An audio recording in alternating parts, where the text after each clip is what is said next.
Hello! Welcome Hong Kong! Ayan guys, lakad-lakad, may bibilhin, may pupuntahan kung saan-saan. Charot! Mamimili lang pala ng lulutuin. Ayan po. Lakad dito, lakad doon mga kakonyang. Ayan po, maganda talaga dito sa Hong Kong guys. Look at that! Ang tataas ng mga buildings. Ayan po guys.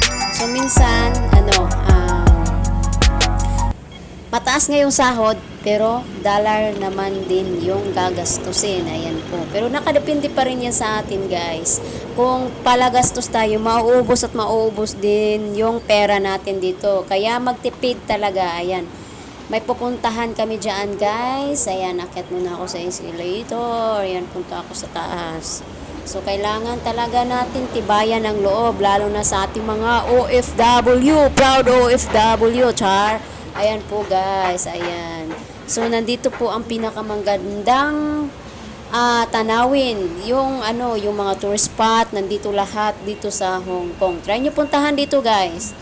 Napakaganda at saka napakaganda ng policy nila dito, lalo na sa government. Walang pantay-pantay talaga. Kung nagkakamali ka, walang mahirap, walang mayaman. Yan po, fair po yung batas nila dito. Ayan po. So, lakad-lakad lang.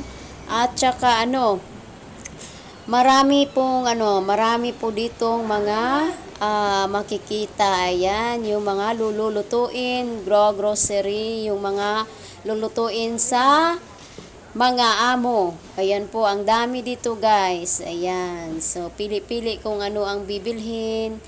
Hindi ako makapili. Ayan.